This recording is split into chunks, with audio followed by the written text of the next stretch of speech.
You could be spending £500 on subscriptions per year without even realising it. Because let's face it, everything is a subscription these days. And so-called recurring revenue is big business, worth around £2 billion a year in the UK alone. To make that money, companies play on your data, your identity, and your relationships to make sure you don't cancel. So let's talk through some of the most common ways subscription services keep you hooked, so that you can make more informed decisions about where to put your money and your time in the future. When we take out a subscription, we don't just exchange our money for a good or a service.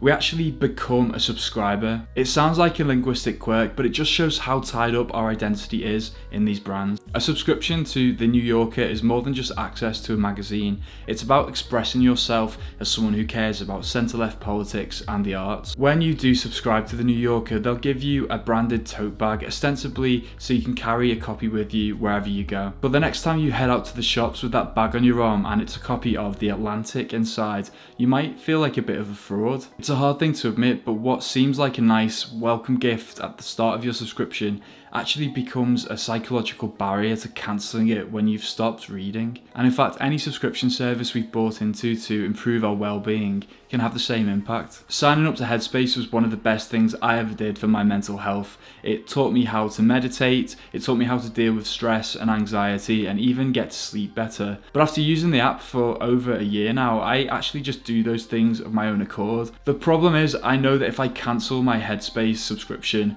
I'll feel like it's taken a step backwards, like I'm neglecting my mental health, even though I don't use the app really all that much at the moment. Gyms in particular profit from this phenomenon on very real terms.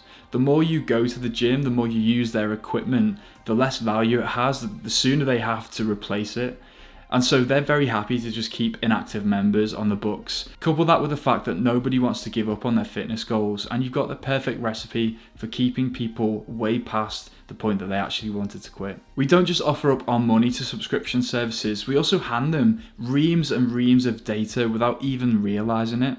It's quite ironic that it takes Netflix shows like The Social Dilemma to highlight the insidious ways that Facebook commoditizes your data and sells it to advertisers. All the while, streaming services dominate our attention by building up behavioral profiles based on the TV shows or films that we watch. Take a look at the ways that Netflix packages the same movies for me and my wife based on what it thinks we want to click on. And you might be thinking, so what? That's actually pretty useful. And you'd be right, we love this kind of stuff. The real genius of this strategy is that we actually want to curate our profile so that the algorithm can serve up better content, all at the expense of our own data. By far the best example of this is Spotify. At this point, the algorithm has become so attuned to my listening tastes that I can finish an album and not even realise that it's moved on to the next track. Along with daily mixes and personalised playlists, Spotify will round off the year with a year in review that brings together all the songs, artists and albums that you listened to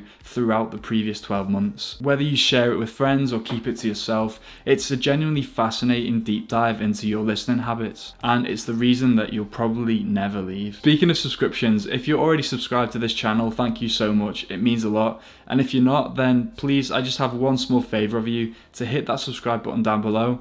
Unlike the services we're talking about today, it's not going to charge you anything, but it will mean that you get more videos like this served to you the next time you open up the app. Have you realised that you're trapped in the metaverse yet? This may be a simple fear of missing out on the latest TV show, but it actually goes a lot deeper than that. In fact, sometimes your social life can begin to depend on these services. Just look at video games. I used to love playing multiplayer with my brother or friends, just sat next to each other on the couch, but those days are long gone. These days, most multiplayer games take place in the metaverse, which actually became the primary space that a lot of us interacted with each other during the COVID pandemic. So many people have built long-lasting relationships through these platforms that it's inconceivable how you could even quit without losing contact with friends that you've met online. Even on free-to-play games like Fortnite, customizable skins and emotes become the way that we express ourselves in a virtual environment, which again is just another way that these companies are monetizing your desire to stand out. And if all that wasn't enough, subscription services have one final way of using the network effect against you, and that's the family plan. Simply by encouraging you to share your login with multiple users who may or may not be in the same household, your family and friends can suddenly become dependent on you to maintain a subscription, even if you're not using it yourself. What kind of a friend would you be if you took that away? The truth is, you're locked in. We all are.